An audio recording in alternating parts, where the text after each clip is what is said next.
मुलाजिम जो था अरसलान, जी। यकीनन आप इस घर से रुखसत हुई हैं तो पुराना था, बचपन से यहाँ था? वो 17-18 साल हो गया हमारे पास ही घर में काम कर रहा था।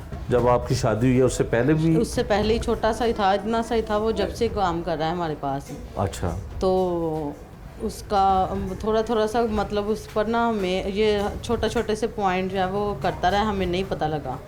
शायद हमें पता होता तो हम इस नतीजे पर भी ना पहुंचते। तो उसने बहुत ना हमें पता नहीं लगने दिया।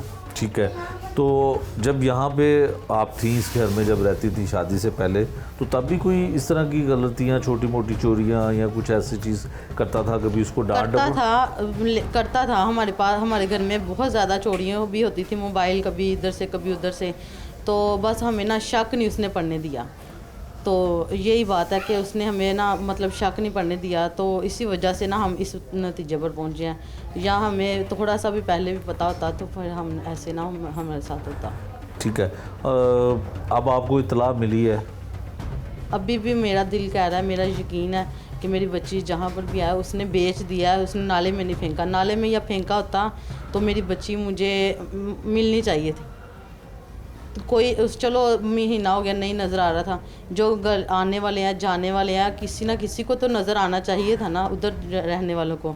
तो मेरा दिल अभी भी कह रहा है कि वो अभी भी ज़िंदा। वो नाले में से सर्च किया, वो कह रहे नहीं मिली, पर उसने पता नहीं किसी को बेच दिया, क्या किया, ये वल्लाह आलम उसको पता हो। पर अभी भी हमारा दिल कह रहा है कि हमारी बच्ची हमें मिल सकती है। उस जगह पे गई हैं आप? देखा है उस जगह को? किस जगह? नाले पे? नहीं, घर वाले सब गए हैं। घर वाले गए जी। हैं? और घर वालों ने और पुलिस ने और तमाम महकमों ने तो बहुत कोशिश की है, जी, और वो की है। इतराफ़ भी करता है कि मैंने यहीं पे फेंका है। उसकी सीसीटीवी फुटेज जो है वो भी आ गई। तो आपका दिल अभी भी मानता है कि शायद बच्ची ज़िंदा होगी? जी, मेरा दिल तो अभी भी कह रहा है कि उसने कहाँ कहीं पर बेच दिया। तो ये इनको ग्रुप वालों को ही पता हो, ये जो बच्चों को रखते हैं अपने पास, ये तो इनको पता हो, उनसे भी पता लग सकता है।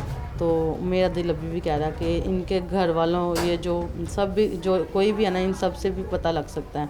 ठीक है, माँ का दिल तो अभी भी यही कहता है, बाप का दिल भी यही कहता है, दीगर ख़ानदान के लोगों का भी दिल यही कहता है कि उनकी बच्ची अभी भी ज़िंदा है। क्योंकि पुलिस जो है इस हवाले से मुकम्मल तौर पर सर्च कर चुकी है, और ख़ासकर ये ऑर्गेनाइज़ क्राइम यूनिट जो है इस केस को देख रहा है। उनकी हिरासत में मुलजिम है जिसने एतराफ़ किया कि वो इस घर में, इस घर वाले जो लोग थे उनके घर साथ चोरी की वारदातें जो है वो भी करता था।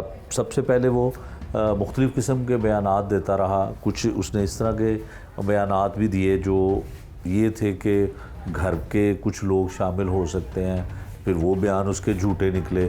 फिर उसके बाद उसने ये भी एतराफ़ कर लिया कि उसने बच्ची को जो है वो उठाया घर के बाहर से और वो गंदे नाले में ले जाकर उसको फेंक देता है। जो पुलिस के पास एविडेंस हैं, जो पुलिस से हमारी बात हुई है, उन्होंने यही बताया है, सीआईए ऑर्गेनाइज क्राइम की जानिब से बताया गया कि जब ये बच्ची को लेकर जाता है उसकी सीसीटीवी फुटेज भी सामने आ चुकी है, और फिर नाले में फेंकने के बाद जब ये खाली हाथ वापस आता है तो उसकी सीसीटीवी फुटेज भी वापस आ चुकी है, उनके पास मिल चुकी है पुलिस को। लेकिन सबसे अहम चीज़ यह है कि बच्ची की डेड बॉडी मिलना। कानूनी तौर पर किसी भी मुलजिम को अगर सज़ा दिलवानी हो तो उसने जो जुर्म किया होता है उसके एविडेंस, उसके सबूत होना बहुत ज़रूरी है। ऐसा नहीं है कि इस मुलजिम को कोई सज़ा नहीं मिलेगी, लेकिन जब तक डेड बॉडी नहीं मिलती है कानून जो है वो इसको मुकम्मल तौर पर अपनी गिरफ्त में नहीं ला सकता।